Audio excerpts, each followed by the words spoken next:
Hello, everybody. You're listening to Accounting Makes Sense, an MJ the Tutor podcast. And I am your host, MJ. In this podcast, we are focused on helping accounting students all over the world by offering a quick warm up on various accounting and business topics, hoping to generate bigger discussions and conversations around them. For this episode, I'm going to offer a few tidbits on the Operational Case Study, OCS, for May 2024. Today's episode is actually right on time for the arrival of the OCS pre-seed materials, which just came out last week. So these tidbits are like clues into the world of the pre-seed company. All it is are really quick and fast intakes of the pre-seed. Since I've only had a weekend to read through it, these are just fresh thoughts. I always believe that as you read the pre-seed more, you'll get more and more insights into it. Anyway, let's start off with background information. Our pre-seed company is a company called Canaan. They design and manufacture horse saddles and are based in the fictitious European country called Kieland. Our first tidbit to share for today is the structure of this company. It is a family owned business, privately owned between siblings, and the owner, who owns 80% of the company, is also the CEO of the business. This is not really anything unusual. Most small businesses operate this way since there's no sense in having too many people managing a business that doesn't need a lot of people. Too many cooks in the kitchen, right? Anyway, here are some of the good parts of having such a setup in a business, where your CEO is also your major owner. Owner CEOs of family owned businesses bring a strong sense of identity and long term perspective to their roles, often prioritizing the business's legacy over short term gains. And we can see this in John Canaan's feelings towards his daughter working for the company. The personal investment of owner CEOs can motivate success, but it also exposes them to higher risks. Specific issues often faced by owner CEO businesses, particularly within family owned enterprises, encompass several key issues and areas. Firstly, we have succession planning, which presents a significant challenge as it involves identifying and grooming the next generation of leadership while ensuring smooth transition without disrupting family harmony or business continuity. At the moment, Freya, John's daughter, is likely being groomed to take over the business one day. But what if something were to happen that necessitates someone running the business prior to Freya being ready? Would the 20% owner, Anne, the sister, take it on? Secondly, family dynamics and conflicts can heavily influence decision making and operations, necessitating effective communication and resolution strategies to mitigate tensions. Thirdly, the insular nature of family owned businesses may limit exposure to external perspectives, hindering innovation and adaptability. Think about governance and accountability. There's no independent oversight, so it may be hard to hold those in power accountable should they do something wrong. And if the plan is to grow the business more, this would become a bigger problem for the future. So, definitely, this is one area to take note of, which could potentially come up at the exams. Our second tidbit is one on adaptability and competitive advantage. One critical issue faced by Canaan seems to be the failure to adapt to changes in their external environment, market dynamics, or technological advancements.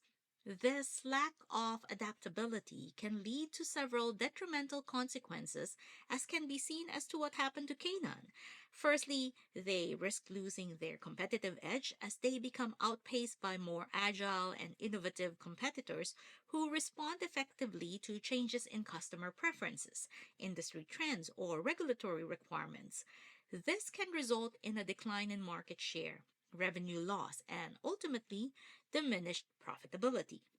Moreover, failing to adapt to changes can lead to operational inefficiencies and increased costs as outdated processes or technologies become obsolete or less effective over time. Additionally, companies may miss out on opportunities for growth and expansion by neglecting to capitalize on emerging trends or market shifts. To mitigate this issue, companies must foster a culture of continuous learning, innovation, and adaptability, proactively monitoring the external landscape and embracing change as a means of driving long term success and sustainability. We can see all this affecting Canaan. Even one area of the pre-seen material specifically mentioning this, where it says, the general perception in the market is that although Canaan's saddles offer value for money, the company has significantly fallen behind the times. So that in itself kind of tells us that Canaan has been lagging behind. Again, as mentioned, if the plan is to grow and build Canaan, then they've got quite a few things still to improve on, other than just relying on Freya's reputation and endorsement of the Canaan products. So, any questions or issues popping up at the exams discussing improvements related to competitive advantage and the ability of being able to elevate the company from competition warrant serious consideration. The last tidbit is on the budget, the process, and the preparation. Relying solely on annual budgets and standards that are updated on the same time frame poses significant challenges for Canaan operating in today's dynamic business landscape. One of the primary issues with this approach is the lack of flexibility.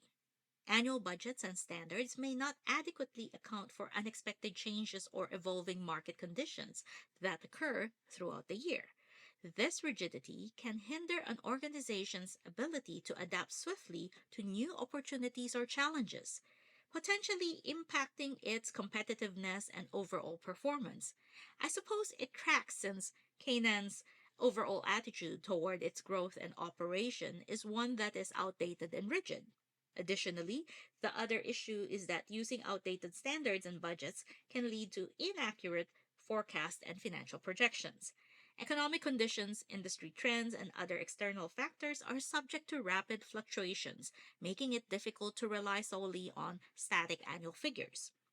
This can result in missed targets, overspending, or inefficient resource allocation. Furthermore, waiting for an annual update to revise budgets and standards may cause the organization to miss out on valuable opportunities for cost savings, revenue generation, or process optimization. To address these challenges, Canaan can adopt more dynamic approach to budgeting and performance evaluation and management. This includes implementing continuous monitoring and adjustment processes, utilizing real-time data to analyze what is happening in the business, and fostering cross-functional collaboration to ensure that budgeting and standard setting processes reflect diverse perspective and expertise. Anyway, that is it for me today. I hope you found this episode helpful. And maybe perhaps you've had the same thoughts as me when it comes to the OCS pre-scene of May 2024. That's good since it confirms your hunches. And if you had some other different ones, then that is also good because this episode actually gives you additional food for thought. As always, thank you for listening to Accounting Makes Sense. I am your host, MJ the Tutor. If you're keen to connect to be updated with the arrival of the next episode of this podcast or find CIMA resources online, please head on over to my website, www.mjthetutor.com. You can also hit subscribe on whichever platform you are using to listen to this podcast. If you want to connect with me on social media, I'm on Facebook, X, and Instagram under the name MJ the Tutor. And I hope to see you again next time. Ciao for now!